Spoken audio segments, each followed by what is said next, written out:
Hi, welcome once again to M5's English language learning program, Let's Speak English. I'm Gav Duncan and I'm here on your TV to help you learn English. Now, are you sitting comfortably? Yes? Good. And are you ready for today's lesson? Yes? Good. Okay, well, let's learn English together. Hello, people. How are you all today? Are you all well? Did you all sleep well, eat well, and are you all ready for another blast from the English machine?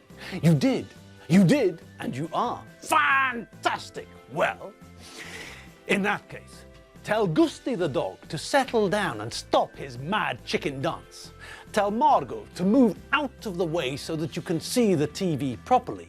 And tell Nigel, that phenomenally attractive specimen of a guinea pig, to stop making that funny snorting sound. I mean, Nigel may be the most attractive guinea pig known to man, but we can't hear the TV because of that funny snorting sound. Nigel, cut it out. This instant. Right now. Nigel? Thank you. That's better. Okay, so now that Nige has stopped the noise pollution, we can get on with today's lesson, can't we? Yes. Thank you, Nigel. Now, who can remember what we were doing yesterday? Aha! Did you see that? Or rather, did you hear that? I asked what we were doing yesterday. What tense did I use in that question? That's right, the past continuous. And yesterday, we started to check the sentences I gave you using the past continuous, but we didn't have time to finish them, did we? All right.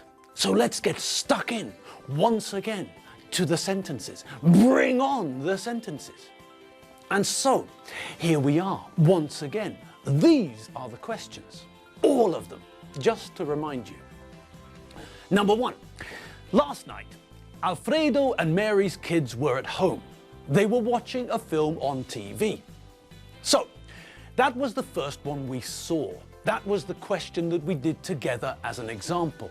And then we have the others. Number two, when the bomb exploded, I listened to the news on the radio. Number three, what you do when the phone rang. Number four, yesterday morning I run by the Danube when I met Chief Mangasuta Buthelezi. Number five, how did he break his toe? Well, he play football and he missed the ball. He kicked the goalpost.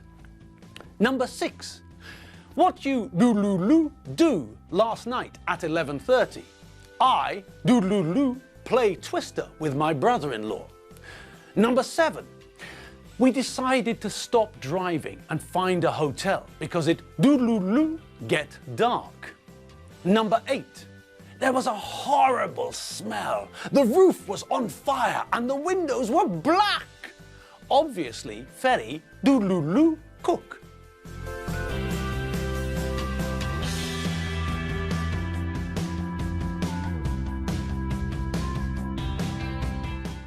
So, those were the sentences, and we completed number two, didn't we? Yes.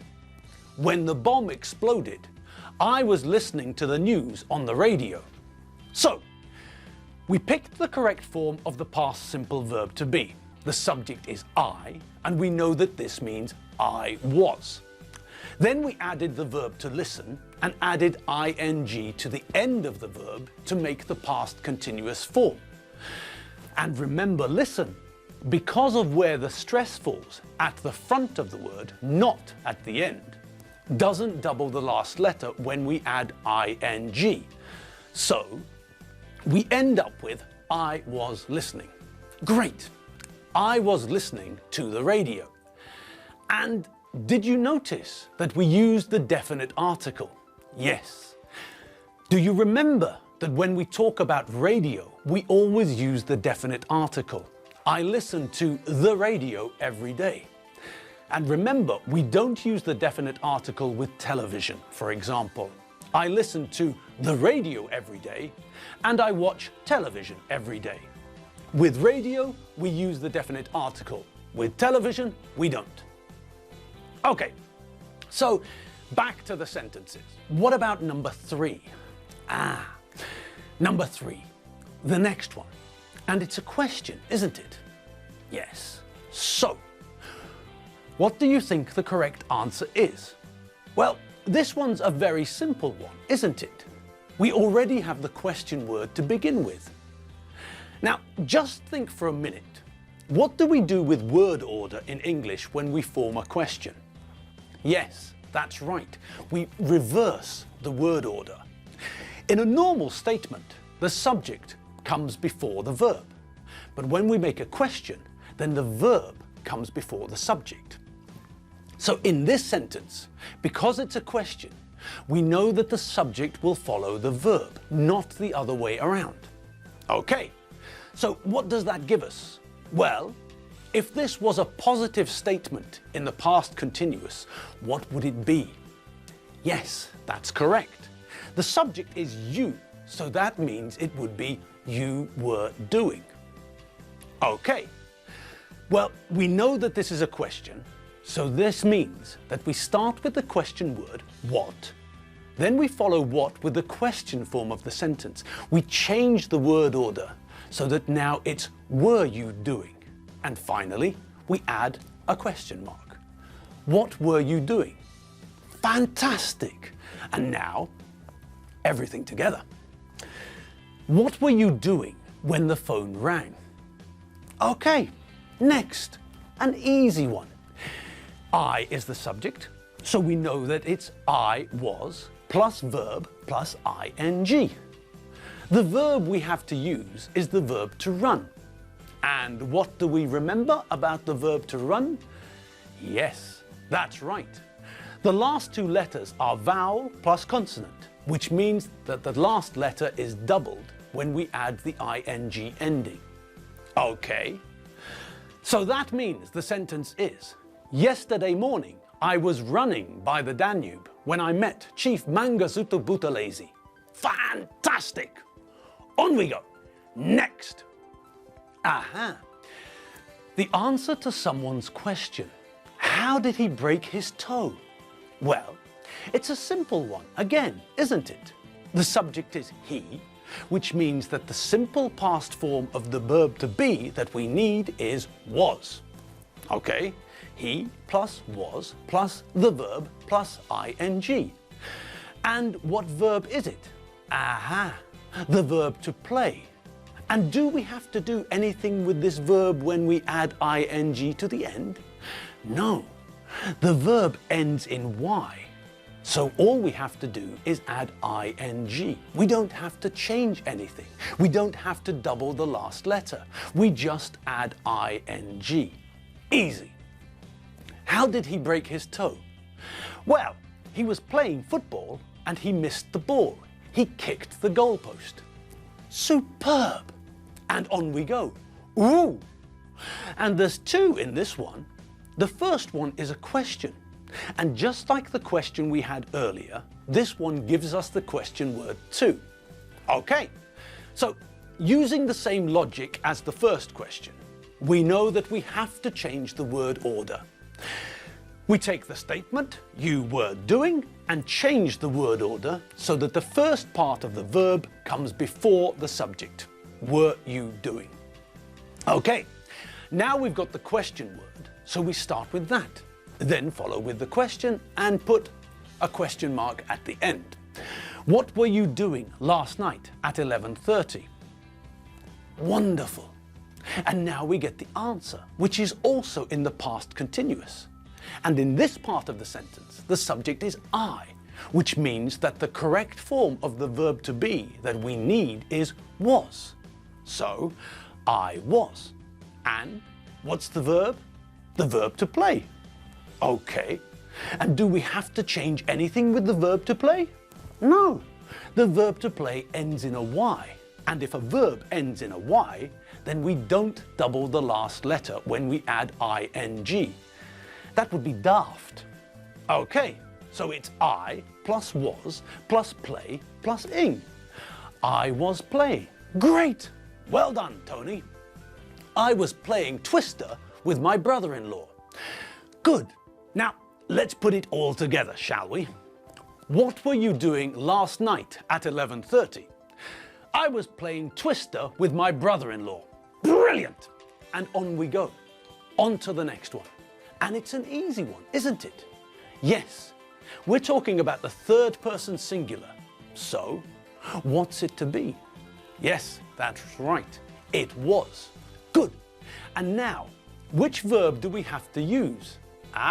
Get. Well, do we have to change anything with the verb when we add the ing ending? Yes. Yes, we do. Get ends in vowel plus consonant. So we have to double the last letter when we add the ing ending. Simple pimple. We decided to stop driving and find a hotel because it was getting dark. Excellent. And what about the next one? Oh, look. The next one is the last one. Well done us. Okay. What have you got? It's another simple one, isn't it? Yes. This time it's about ferry. So which subject is it? That's right. Ferry is the third person singular. So ferry was. Good. And what verb do we have to use? Cook. Okay.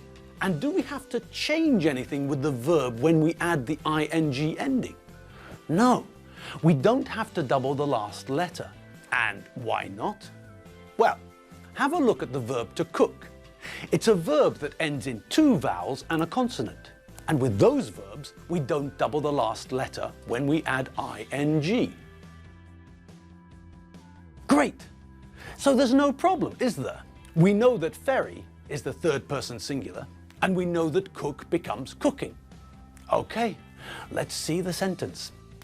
There was a horrible smell, the roof was on fire, and the windows were black. Obviously, ferry was cooking. Wonderful! Well done! 10 out of 10! So, that wasn't very difficult, was it? No, we used the past continuous and we completed the sentences just as we had to. Simple! Okay, so we know that we use the past continuous to talk about something that was happening at a particular time in the past. When we use the past continuous tense, we're talking about something that continued for a period of time in the past, but it doesn't continue to the present. Now, in our next lesson, we're also going to practice using the past continuous. But for today, let's just quickly run through the way we make the past continuous tense.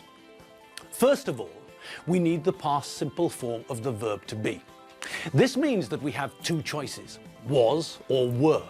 We use was for the first person singular and the third person singular. That means that we say I was, and he was, she was, and it was. For all the other subjects, you, we, you, and they, we use were. You were, we were, you were, and they were. Okay, and after we've decided which form we need for the subject, we have to add ing to the verb we're using. Now, this is the area where we have to be careful. Spelling changes. We know the rules though, don't we? Yes. We know that if the verb ends in E, we have to remove the E before we add the ing. We also know that if a verb ends in vowel plus consonant, we have to double the last letter when we add ing. If the verb ends in two vowels plus consonant, however, the last letter isn't doubled. Okay, those are the basic rules. Okay, now it's time for us to leave. It's time for us to go. Yes, the lesson's come to an end, and it's time for us to turn out the lights and go home. It's easy for you lot. You're already sitting at home, relaxing. Okay, so we're off for today, but we'll be back on your screens tomorrow with more fun with the past continuous. So, I'll see you then. Have fun, enjoy yourselves, and if you need more English, you know where to go, don't you? That's right, www.m5tv.hu. Okay, see you later. Bye. Bye, Nigel.